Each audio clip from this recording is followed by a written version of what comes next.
Bien, bonjour à tous. Je suis Philippe Boulet, je suis enseignant-chercheur à Géosciences, en géologie et géochimie, et donc je vais vous présenter l'atelier de lithopréparation. Donc je vous partage un petit document que je vais annoter avec mon pointeur.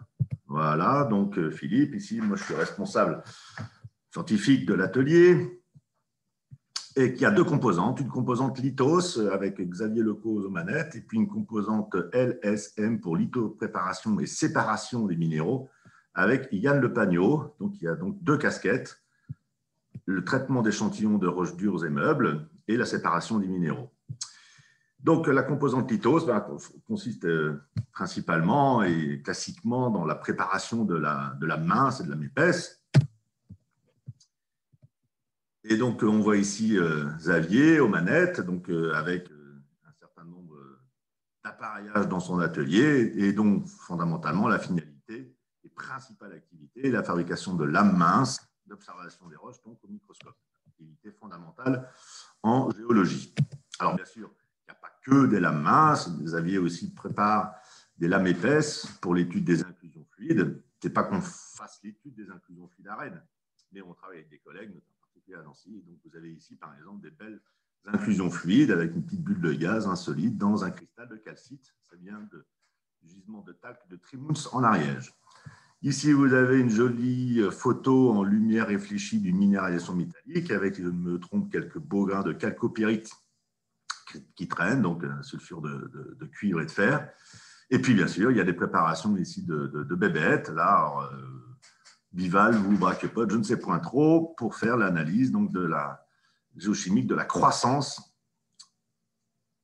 des coquilles pendant la vie de ces bêtes comme marqueurs paléo-environnementaux. Alors, Xavier, dans son atelier, donc, fait partie du réseau des lithopréparateurs de France, pardon.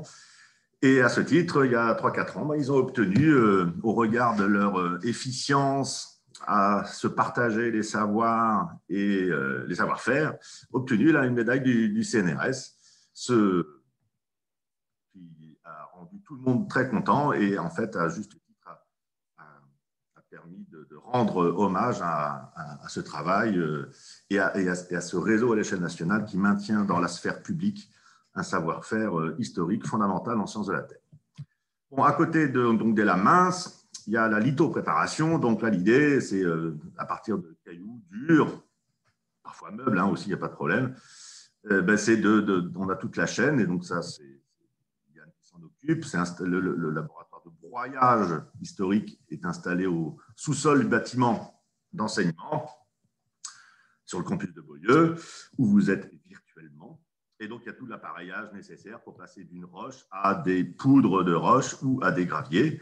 Et c'est ces poudres qui nous servent à faire l'analyse chimique des roches. En tant que géochimiste, on est très demandeur. Et puis, en parallèle, sur les graviers, hop, boum, il y a tout un appareillage, une chaîne de séparation des minéraux qui se termine ici, par exemple, par des séparations en liqueur. Voilà. Donc, l'atelier de lithopréparation, donc si je synthétise, il y a deux aspects. Un préparation de lames minces, de lames épaisses et de sections polies, des choses comme ça.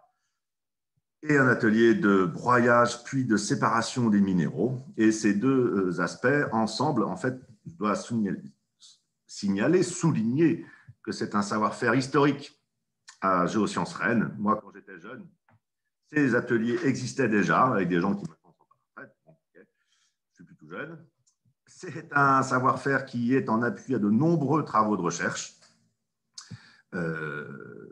Toute étude en géologie se doit d'observer des cailloux à toutes les échelles, y compris en la mince, et pour beaucoup de faire des analyses de la composition de ces cailloux. Et puis enfin, dernier point qui n'est pas des moindres, ces ateliers sont ouverts sur la formation. Nos collections de cailloux de la mince sont passées par la préparation en atelier. Et Xavier et Yann développent l'accueil d'étudiants de licence, de master, pour faire des petits stages au sein de leur atelier et les sensibiliser à ce savoir-faire. Voilà, donc j'arrête le partage, je ferme l'enregistrement et je vous remercie de votre attention et je suis prêt à répondre à vos questions.